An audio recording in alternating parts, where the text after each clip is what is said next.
تارام لە شاری سلێمانی لەدایک بووم. بە گەنجی قارونی نادەم خاشاکی کوچە و کۆڵانی بە دڵۆ گریم شارم ناژین بەبێ سولەیمانی. هەر لە شارە حەیاتەکە لە پایتەختی ڕۆشنبیری ژیاوم و گەورە بوو.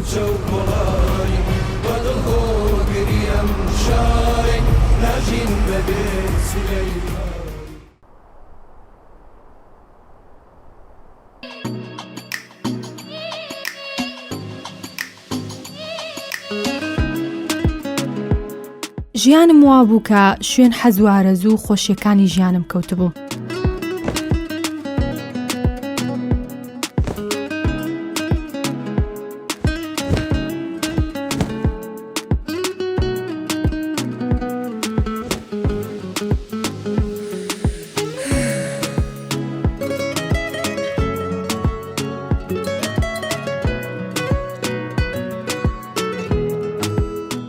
بە جۆرێک لەناو مۆدێلات و جلی نەگونجاو و مەیکەپ و ماکیاج ڕۆچوو بووم، خەریک بوو بە تاوی خۆم و نەکرد لەنێو حەزە بێماناکانی ژیان.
يا أيها النبي قل لأزواجك وبناتك ونساء المؤمنين يدنين عليهن من جلابيبهن ذلك أدنى أن يعرفن فلا يؤذين وكان الله غفورا رحيما.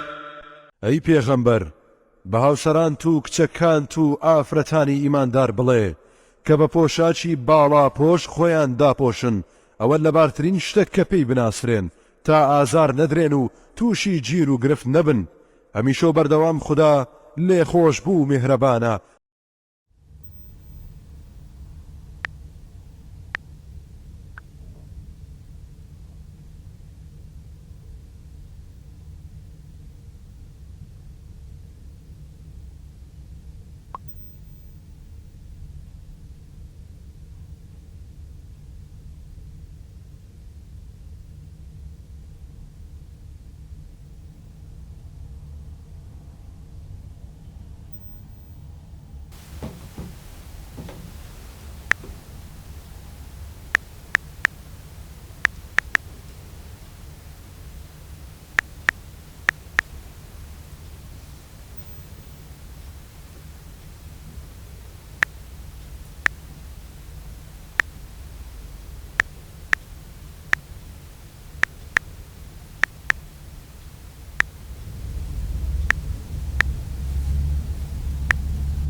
الحمد لله يا رب.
بخير بي بخير بي يا أخوة بخير بي سرتاوماتي فرمو دانشا فرمو أخوة بخير بي سلامت بداية جان سرتاوماتي مالوتان توانا الحمد لله باش نشكر باشن أخوة بزيادة يا أخوة بخير بي سرتاوة كانم هاتي بخير بي يا أخوة إيمان قال لك الخندنا تشولي أخوة بزيادة باش ما الحمد لله يا أخوة سركوتو بي إن شاء الله سلام خوي جورا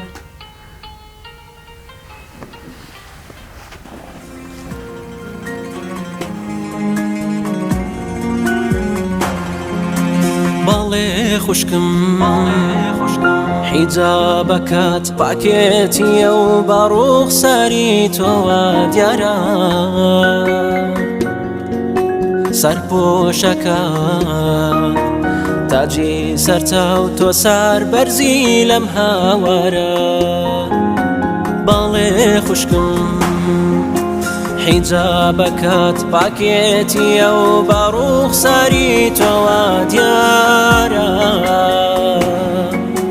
سەرپۆشەکە تاجی سەرچاو تۆ سەر بەرزی لەم هاوارە شەرموش و کۆت پێناسەیە و پاکی زەید لێدا بارێ وڵاتێکی پڕهیوایە و نمەی شادی دێتە خوارێ پۆشاکی تۆ سەربارزیە و بەهەشتی تیامە سۆگەرە موژدا بێ لای پەروەردگار جێگات یاقوت و گەوهەرە موژدا بێ لای پەروەردگار جێگات یاقوت و گەوهەرە موژدا بێ لای پەروەردگار جێگات یاقوت و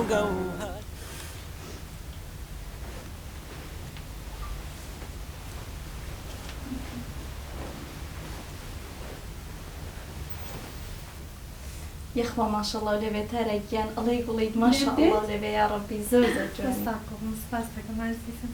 وای گەورە بەردەوامی پێ بەخشێ ئینشاءالله زۆر زۆر جوانی ماشاءالله لێوێ تارێکیان من ئەبێ بڕۆم هەزمە کرد زیاتر لە لات بمێنمەوە بەس ئەبێ بڕۆم بۆ کوێ ڕووی کچی من دانیشە پەلەت چێ بەخۆی بە سەلامەت بی دانیشە کچی من سەلامەت بی بوا بەپەلە بۆ کوێ ڕۆی درسێکی پەروەردەیم هەیە بێ بچم بۆ ڕێکخراوە کام ڕێکخراو ڕێکخراوی گەشەپێدانی قوتابیانی کوردستان ئەم ڕێکخراوەشیان چییە؟ وەرە باکەمە لە کار چەلەکەن ڕێکخراوەکە پیشاندە زەحمەت نەبێت جەمپاکە بڵێت پێ دەست خۆش یاتی پیشانە بەبزان چەلەکەکان پیشاندەم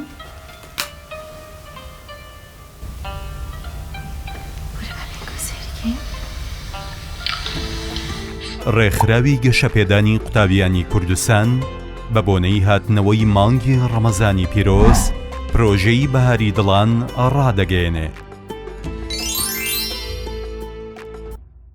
پرۆژەی نووری جیهان ڕێکخراوی گەشەپێدانی قوتابیانی کوردستان لە مانگی مەولودی پێغەمبەرمان درودی خوای لەسەر بێ پرۆژەی نووری جیهان بۆ دووپاتکردنەوەی وەفا و خۆشەویستی بۆ سەروەرمان ڕادەگەیەنێ. سپاس بۆخوا ڕێکخراویەوە ناسراوە بەوەی کە مەبەستێتی کەسایەتی قوتابی کەسایەتێکی سەربڵند بێ نەخلیسکاوە بێ لە ڕووی ئەخلاقی لە ڕووی دینی لە ڕووی ئینسانی کەسایەتێکی خزمەت گوزار بێ کەسایەتێکی خەمخۆری هەموو توێژەکان بێ بە تایبەتی توێژە قوتابیان ئەبێ ئەو تایبەتمەندیە بپارێزن و لەوێشا کە پێشەنگن جێگای دەستخۆشیە و بەردەوام بن لە پێشەنگی خۆتان. ئیمان میشتوانم بێن بۆ دەرسا؟ بەڵێ زۆر زۆر ئاساییە توانی بیت ئێستا بڕۆین بێکەوە باشە با بەدایکم بڵێم ئەنجا زۆر باشە زۆر باشە. دایکە چیان ڕۆڵێکیان لەگەڵ ئیمانی هاوڕێ ناچم بۆ دەرس. دەرسی چی ڕۆڵێکیان؟ دەرس قورئان و پەروەردەییە لە ڕێکخراوی گەشەپێدان. ئەو ڕێکخراوەی ئارامی برات بەشداری پێشبڕکەی فەرموودەکانی پێغەمبەرگیانی ئەکرد. بەڵێ دایکە هەر زۆر زۆرم پێخۆشە.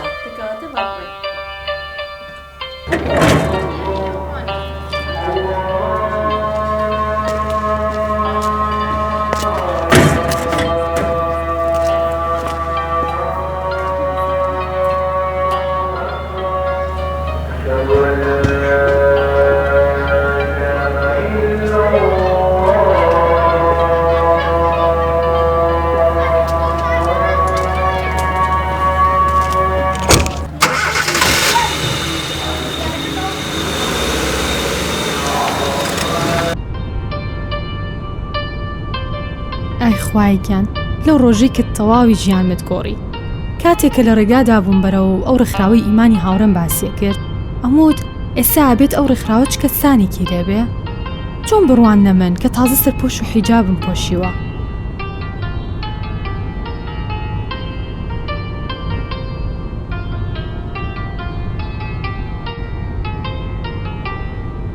بەڵام لە ناخمەوە هەستم بە خۆشیە کرد کە بەرەو ڕێکخراوەکەی ئیمانی هاوڕێم نزیکە بوونەوە.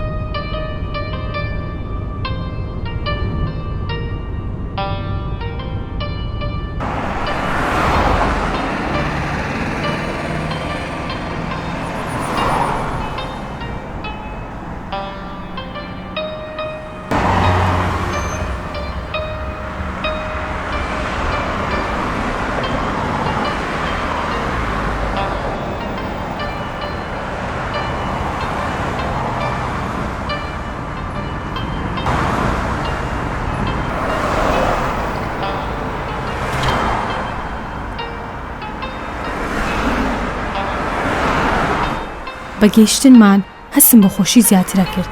هەستمە کرد کە بەرەو لووتکەی خۆشی و بەختەوەری ژیانمە چم.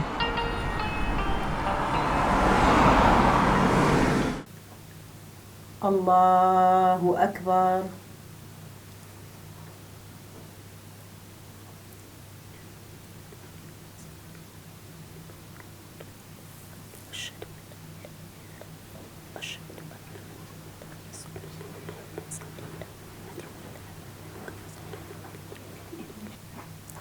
السلام عليكم ورحمة الله وبركاته. السلام عليكم ورحمة الله.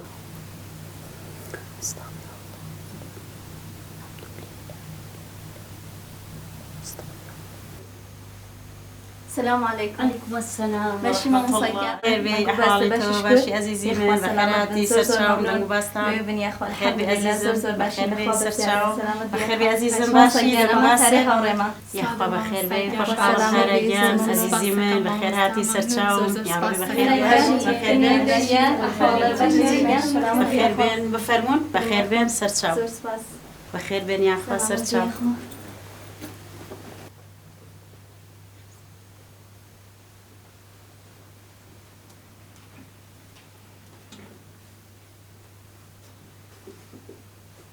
سڵاوی خۆی گەورەتان لەبێ ئەزیزانم، خۆم بە خۆشحاڵە زانم کەوا بۆ جارێکی تر خۆی گەورە دەرفەتی پێداین لە دانیشتێکی ترە کۆ ببینەوە بە تایبەتی تاراگیان بە خێرهاتی سەرچاومان خۆشحاڵین ئەزیزی من. مامۆستاگیان تارە هاوڕێکی ئەزیزی منە تازە بڕیاری ئەو یاکە بێ بە باڵاپۆش حەزیکرد ئەمڕۆ لە دەرسەکە لەگەڵمانە بەشدار بێت. یاخوا بەخێر بێ زۆر زۆر خۆشحاڵین تاجین زێڕین و نورین لەسەر ناوە بەخێر هاتی بۆ ڕێکخراوەکەمان ئازیزەکەم. خۆشەویستانم ئازیزانم بە بۆنەی ڕۆژی جیهانی باڵاپۆشیەوە ئەمڕۆ باسی سوود و حکمەتەکانی حیجابەکەین ئینشاءالله ئەچینە خزمەتی قورئانی پیرۆز بە خوێندنی ئاەتێک لە سوورەتی نور لەلایەن خات و هانەئەوە با بفەرمێت. أعوذ بالله من الشيطان الرجيم وقل للمؤمنات يغضضن من أبصارهن ويحفظن فروجهن ولا يبدين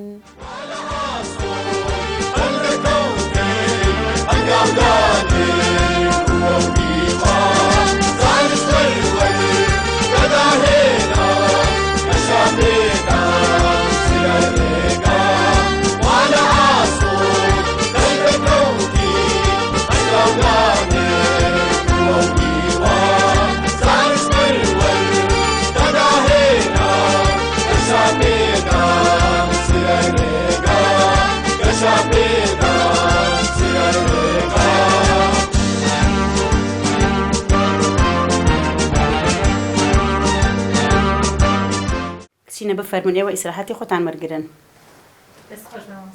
بەخێر بێن سەرچاوم ئازیزانم تارە ئیمان ئێوە بمێنەوە.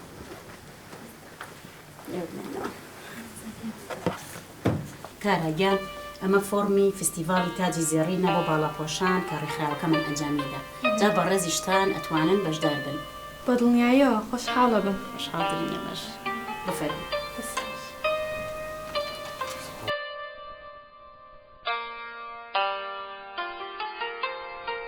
بەڵێ ئەو تارایەی ڕۆژانێک ناڕەحەتی و قەلەقی و خەمباری تونتون دەوری سەریاندا بوو ئێستا سەرپۆشەکەی لەگەڵ خۆیدا پڕ بە باوەشی ئارامی هێمنی بۆ هێناوە.